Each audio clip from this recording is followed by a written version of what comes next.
तुलसी माँ को जल देते समय बोलने चाहिए। यह 3 शब्द सभी मनोकामनाएं पूर्ण हो जाती हैं। आज की इस कथा में हम जानेंगे तुलसी माँ के पौधे को जल देते समय क्या बोलना चाहिए। एक बार की बात, भगवान विष्णु आराम कर रहे थे, तभी वह माँ लक्ष्मी आई और माँ लक्ष्मी ने भगवान विष्णु से तुलसी माँ को जल देने का महत्व पूछ लिया था। तब भगवान विष्णु ने उन्हें उसका महत्व सुना दिया था। आगे देवी माँ लक्ष्मी कहती हैं, हे स्वामी, आपने मुझे तुलसी माँ को जल देने का महत्व तो बता दिया है, किंतु अब मेरे मन में यह जानने की जिज्ञासा हो रही है कि तुलसी माँ को जल कैसे देना चाहिए। तुलसी माँ को जल देने की सर्वोत्तम विधि कौन सी है तथा तुलसी माँ को जल देने का मंत्र कौन सा है? कृपया आप मुझे इन सभी प्रश्नों का उत्तर दें। तब भगवान विष्णु देवी माँ लक्ष्मी से कहते हैं, हे देवी, जिस प्रकार से मैंने तुम्हें तुलसी माँ का महत्व सुनाया है, उसी प्रकार से तुलसी माँ को जल देते समय बोले जाने वाले मंत्र का भी बड़ा महत्व है। यह मंत्र केवल 3 शब्दों का है, किंतु इसका प्रभाव बहुत कल्याणकारी है। जो भी इंसान प्रतिदिन तुलसी माँ को जल देते समय अपने मुख से केवल ये 3 शब्द बोल देता है, तो साक्षात माँ लक्ष्मी उसके घर में प्रवेश करती है, उसकी दरिद्रता समाप्त हो जाती है, उसे धन धान्य की प्राप्ति होती है। वह मंत्र बताने से पहले मैं आपको तुलसी माँ के इस मंत्र का महत्व सुनाता हूं।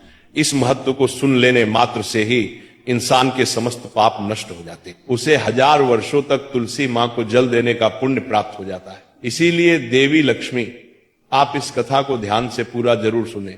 देवी माँ लक्ष्मी कहती है, हे प्रभु, मैं इस कथा को पूरा अवश्य सुनूंगी, आप मुझे तुलसी माँ के मंत्र का महात्म्य सुनाइए। भगवान विष्णु कहते हैं, हे देवी लक्ष्मी, दक्षिण में एक अत्यंत शोभायमान नगरी थी। उस नगरी में रमेश नाम का एक खोटी बुद्धि का ब्राह्मण रहता था। पापियों का तो वह शिरोमणि था। उसका जन्म एक ऐसे ब्राह्मण परिवार में हुआ था जो पाप कर्म करने वाले शास्त्र ज्ञान से शून्य थे। वह जन्म से तो ब्राह्मण था, किंतु कर्म से वह अत्यंत दुराचारी था। वह न पूजा पाठ करता, न ध्यान करता, न जप, न हवन और न ही मेहमानों का सत्कार करता था। उसके द्वार पर आए मेहमानों को बिना दान किए ही क्रूरता पूर्वक भगा देता था। स्त्री लंपट होने के कारण वह सदैव ही पराई स्त्रियों में आसक्त रहता था। उसे मदिरापान करने की भी आदत थी, साथ ही वह मांस खाया करता था। वह दिन में खेत में काम करके पत्ते बेचकर जीविका चलाया करता था और रात में वेश्याओं का सेवन करता था। इस प्रकार से उसे ब्राह्मण ने अनेक वर्षों तक जीवन व्यतीत किया।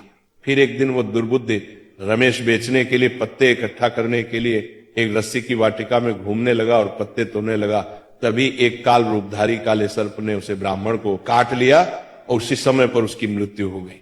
उसके बाद 2 यम के दूत उसे लेने के लिए उस स्थान पर प्रकट हुए और उसे उठाकर यमलोक ले जाने लगे। मार्ग में वह यम दूतों के सामने बहुत विलाप करने लगा, हे दूत, मुझे कहां ले जा रहे हो? मुझे छोड़ दो, मेरे प्राण बख्श दो। किंतु यमदूत उसे ये कहते हुए ले जाने लगे, अरे दुष्ट ब्राह्मण, तेरे पाप कर्मों के कारण तुझे सांप ने काट लिया है। अब यमदेव तुझे अवश्य घोर नरक में डाल देंगे। फिर यम के दूत उसे ब्राह्मण को लेकर यमलोक पहुंचते हैं और यमदेव के सामने खड़े हो जाते हैं। चित्रगुप्त उसे ब्राह्मण का लेखा जोखा निकालते हैं और यमदेव से कहते हैं, हे धर्मराज, इस ब्राह्मण ने बचपन से लेकर मृत्यु तक पाप ही पाप किया, इसने कभी कोई पुण्य का काम नहीं किया है। फिर धर्मराज अपने दूतों से कहते हैं, हे दूतों, इस घोर पाप करने वाले ब्राह्मण को उठाकर ले जाओ और उसे नरक में डाल दो। फिर यम के दूत उसे ब्राह्मण को ले जाते हैं और नरक की भयंकर अग्नि में धकेल देते हैं। अनेक वर्षों तक नरक में सजा भुगतने के बाद उस ब्राह्मण को दूसरे जन्म में एक बैल का शरीर मिलता है। बैल का जन्म पाकर वह बोझ उठाने का काम करने लगा। उसका मालिक उससे दिन रात काम करवाने लगा। फिर जब उस बैल की शक्ति कम हुई तो उसके मालिक ने उसे एक लंगड़े आदमी को बेच दिया। उस लंगड़े आदमी ने उस बैल को खुद का बोझ उठाने के लिए उपयोग किया। वो उसकी पीठ पर बैठकर घुमा करता था। इस प्रकार से उस बैल ने 8 वर्ष तक उस लंगड़े आदमी का बोझ उठाया। फिर एक दिन वो लंगड़ा आदमी उस बैल की पीठ पर बैठकर किसी ऊंचे पर्वत पर जाने लगता है। उस पर्वत पर बहुत देर तक चढ़ने के कारण वो बैल बहुत थक गया, उसकी शक्ति क्षीण हो गई और कुछ समय बाद वह बैल बहुत जोर से मूर्छित होकर जमीन पर गिर पड़ा और अंतिम सांसें लेने लगा।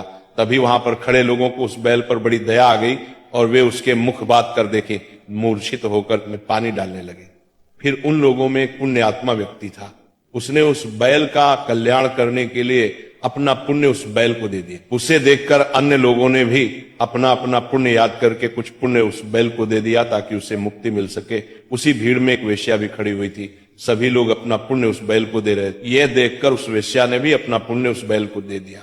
कुछ देर बाद उसे बैल की मृत्यु हो जाती है। फिर उस स्थान पर यमदूत आते हैं और उस बैल के शरीर से उस ब्राह्मण की आत्मा को निकालकर यमलोक ले जाते हैं। यमलोक ले जाने पर उसे यमदेव के सामने खड़ा किया जाता है और फिर चित्रगुप्त उसका लेखा जोखा देखते हैं तो वे आश्चर्य में पड़ जाते हैं। उस वेश्या के द्वारा उस बैल को दिया हुआ पुण्य बहुत बड़ा होता है। उस पुण्य के प्रभाव से सभी जन्मों के पाप नष्ट हो जाते हैं। फिर यमदेव उस ब्राह्मण के सभी पाप क्षमा करते हैं और कहते हैं, हे ब्राह्मण, उस वैश्या ने तुझे अपना पुण्य देकर तुझ पर बड़ा उपकार किया है। केवल उसी के पुण्य के कारण तुम्हारे सब जन्मों के पाप नष्ट हो गए हैं और यमदेव उसे फिर से इंसान जन्म प्रदान करते हैं। बार वो पृथ्वी पर आकर एक उत्तम ब्राह्मण कुल में जन्म लेता है।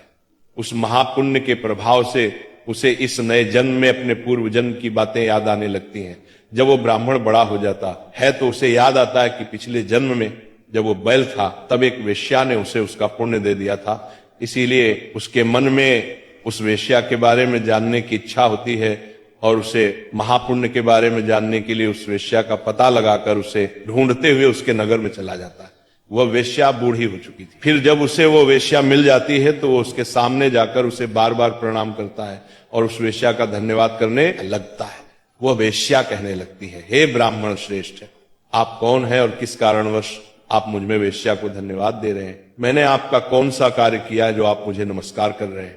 तब वो ब्राह्मण कहता है, हे माँ, मैं वही बैल हूं जिसे तुमने अपना पुण्य दे डाला था।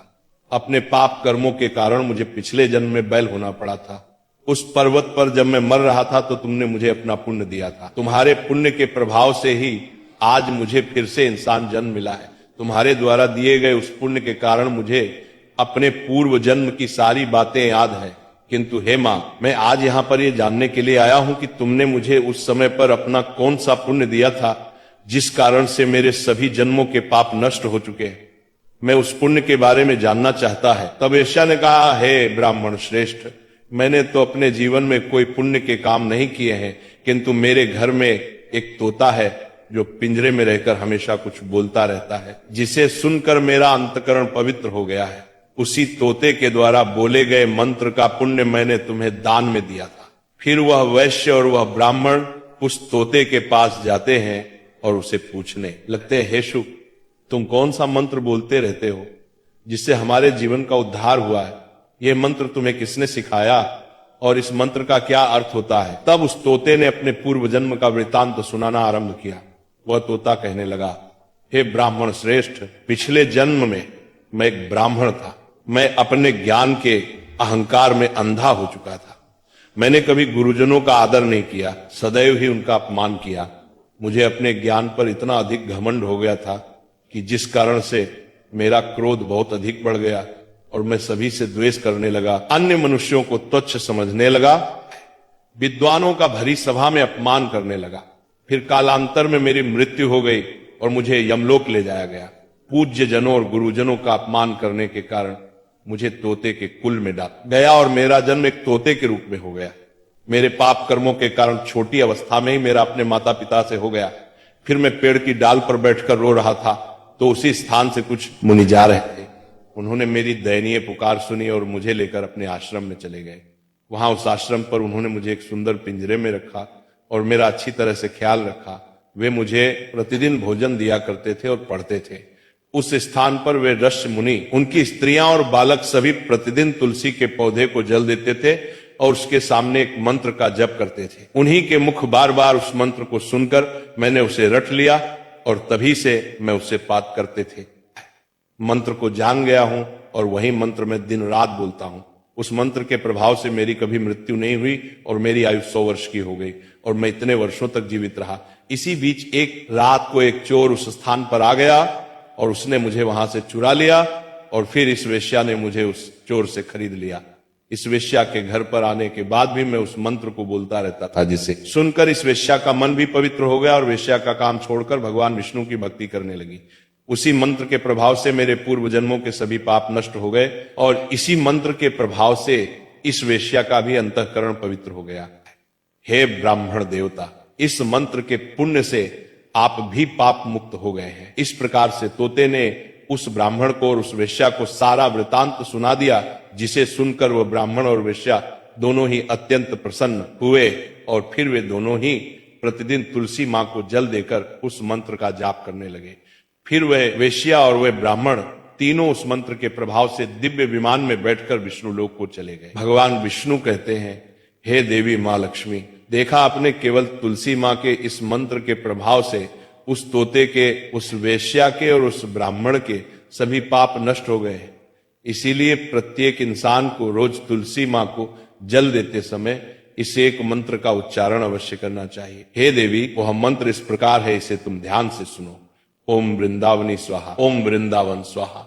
भगवान विष्णु कहते हैं कि जो भी स्त्री प्रतिदिन तुलसी मां के समक्ष इस मंत्र का उच्चारण करेगी वह सौभाग्यशाली बनेगी। जो भी पुरुष तुलसी मां के सामने इस मंत्र का उच्चारण करेगा उसे अक्षय धन की प्राप्ति होगी। जिस घर के सामने प्रतिदिन तुलसी मां की पूजा की जाएगी उस घर में साक्षात लक्ष्मी का वास होगा।